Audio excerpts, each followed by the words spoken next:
Cyclone central में आपका स्वागत है।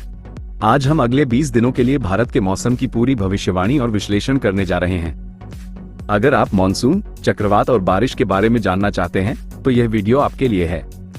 हम पहले 2 दिनों के बारिश के पूर्वानुमान से शुरुआत करेंगे, फिर मौसम के सिनेप्सिस मैप पर चर्चा करेंगे और फिर बाकी 18 दिनों की बारिश की भविष्यवाणी के साथ साथ उपग्रह चित्र का विश्लेषण भी करेंगे। अगले 2 दिनों में यानी 11 और 12 सितंबर को भारत के कई हिस्सों में मध्यम से भारी बारिश होने की संभावना है। विशेष रूप से छत्तीसगढ़, मध्य प्रदेश, उत्तर प्रदेश और ओडिशा में भारी बारिश देखने को मिल सकती है। इन राज्यों में निम्न दबाव क्षेत्र बनने के कारण अच्छी खासी बारिश होगी। कर्नाटक और तमिलनाडु के कुछ हिस्सों में भी छिटपुट बारिश हो सकती है। इसके अलावा पूर्वोत्तर राज्यों जैसे असम और पश्चिम बंगाल में भी बारिश के अच्छे आसार हैं। मौसम के मानचित्र से साफ पता चलता है कि भारत के ऊपर कई निम्न दबाव क्षेत्र सक्रिय हैं। म्यांमार के ऊपर एक निम्न दबाव क्षेत्र दिखाई दे रहा है, जो दरअसल टाइफून यागी के अवशेष हैं। यह अवशेष अब भारतीय उपमहाद्वीप के पूर्वी और मध्य हिस्सों को प्रभावित करेगा। इस कारण बंगाल की खाड़ी से लेकर पश्चिम बंगाल और बांग्लादेश तक भारी बारिश की संभावना है। भविष्य में यह ओडिशा, मध्य भारत और पश्चिम बंगाल को प्रभावित करेगा, क्योंकि यह सिस्टम अगले 2-4 दिनों में और विकसित होगा। भारत के मध्य हिस्सों में भी एक और निम्न दबाव सिस्टम विकसित हो रहा है, जिसका दबाव 996 हेक्टोपास्कल (HPA) है। ये सिस्टम छत्तीसगढ़, ओडिशा और झारखंड में भारी बारिश ला सकता है। इसके चलते आंध्र प्रदेश के तटीय क्षेत्रों में भी हल्की से मध्यम बारिश हो सकती है, क्योंकि यह सिस्टम धीरे धीरे दक्षिण की ओर बढ़ेगा। वहीं एक और निम्न दबाव क्षेत्र 998 हेक्टोपास्कल भारत के पश्चिमी हिस्सों में सक्रिय है, जो मुख्य रूप से गुजरात और राजस्थान को प्रभावित करेगा। इसके प्रभाव से राजस्थान के पश्चिमी इलाकों में भारी बारिश के कुछ दौर देखने को मिल सकते हैं।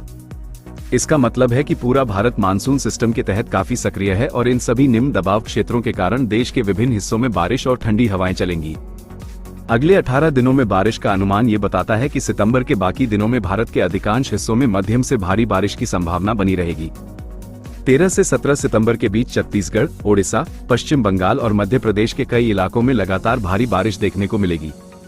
पश्चिमी तट जैसे महाराष्ट्र और गुजरात के कुछ हिस्सों में भी भारी बारिश हो सकती है। 18 से 23 सितंबर के बीच राजस्थान और गुजरात के पश्चिमी हिस्सों में भारी बारिश होने की संभावना है। आंध्र प्रदेश के तटीय इलाकों और कर्नाटक के कुछ क्षेत्रों में भी मध्यम बारिश हो सकती है। 24 से 30 सितंबर के बीच पूर्वोत्तर भारत, असम, मेघालय में अत्यधिक बारिश के दौर आ सकते हैं, जबकि उत्तर प्रदेश और बिहार में भी अच्छी खासी बारिश की संभावना है। इस पूरे समय में बंगाल की खाड़ी से लेकर आंध्र प्रदेश के तटों तक बारिश का खासा प्रभाव बना रहेगा, जिससे कुल मिलाकर बारिश का संचय काफी महत्वपूर्ण होगा और इससे कृषि और स्थानीय जल स्रोतों को भी लाभ मिलेगा। अब हम दूसरे चित्र यानी उपग्रह चित्र का विश्लेषण करते हैं। इस उपग्रह चित्र में साफ तौर पर भारत के मध्य हिस्से में बादलों का एक बड़ा समूह दिखाई दे रहा है, जो मध्य भारत के हिस्सों को कवर कर रहा है। यह मुख्य रूप से मध्य भारत में सक्रिय लो प्रेशर सिस्टम के कारण बन रहा है। यह बादल गुजरात, मध्य प्रदेश और राजस्थान के कुछ हिस्सों तक फैले हुए हैं। इसके अलावा उत्तर प्रदेश और बिहार के ऊपर भी बादल दिख रहे हैं, जिससे इन क्षेत्रों में भी भारी बारिश होने की संभावना है। उपग्रह चित्र के पूर्वी हिस्से में बंगाल और बांग्लादेश के ऊपर घने बादल देखे जा सकते हैं, जिससे इन क्षेत्रों में भी भारी बारिश के आसार हैं। यह बादल म्यांमार के निम्न दबाव क्षेत्र के अवशेषों से जुड़े हुए हैं, जो अब भारत के पूर्वी हिस्सों में असर दिखाएंगे।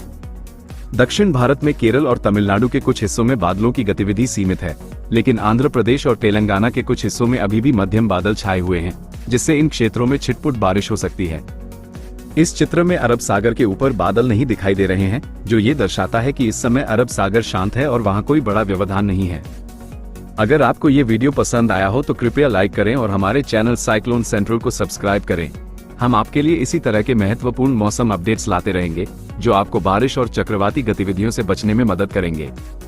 नवीनतम जानकारी पाने के लिए बेल आइकन को जरूर दबाएं।